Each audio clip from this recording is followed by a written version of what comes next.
The ballroom glowed under the shimmer of crystal chandeliers, glasses clinked in rhythm, and a soft murmur of voices filled the air. It was the annual company gala, the CEO's stage to flaunt his triumphs and remind everyone how fortunate they were to be part of his empire. My husband, David, usually had little patience for such functions. Yet tonight, he stood beside me, polished in a sharp black suit, composed as always.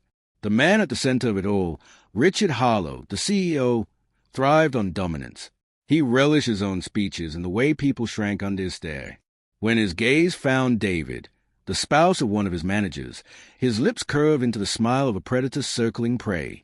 Once his speech ended, Richard swaggered over to our table. He clamped a heavy hand on David's shoulder and raised his voice so those nearby couldn't help but hear. "So, David," he drawled, "remind me, what exactly do you do for work? Or are you still living off your wife's paycheck?" Nervous laughter rippled around the table, the kind people use when they are too afraid to defy the boss. My stomach knotted. Every word was calculated to wound. Richard leaned in closer, his grin spreading wider. "Must be comfortable, huh?" Sitting back while she shoulders the burden. A real modern arrangement.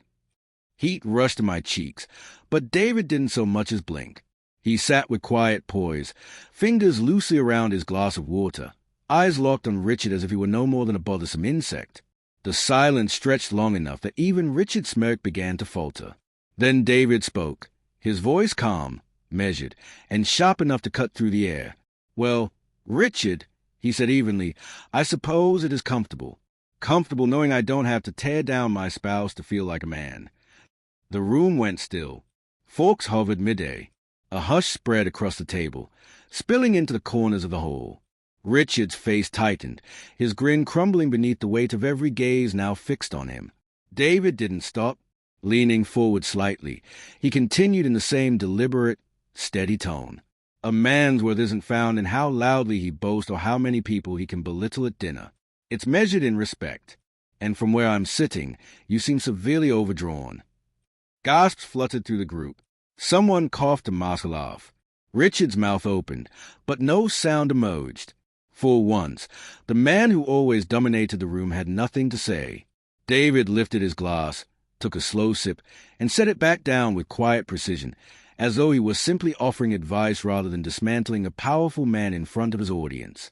"You may run a company, Richard," he continued, "but leadership isn't about control. It's about dignity.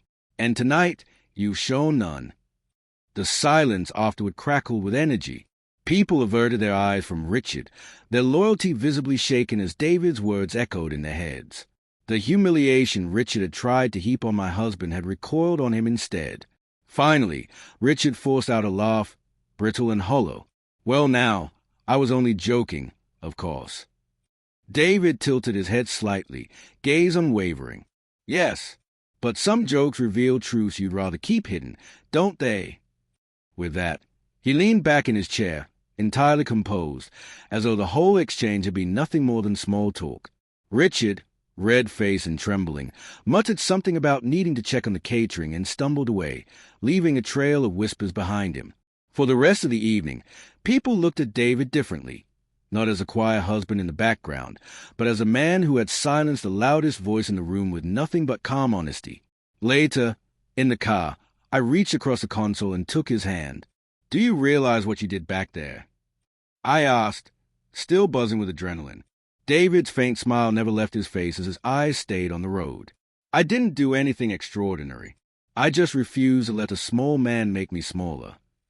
That night, I understood something clearly. True respect doesn't come from titles, money, or influence. It comes from the strength to stay composed when others try to break you. Richard had set out to humiliate my husband in front of everyone. But instead, it was David's steady words that silenced not only the CEO, but the entire room.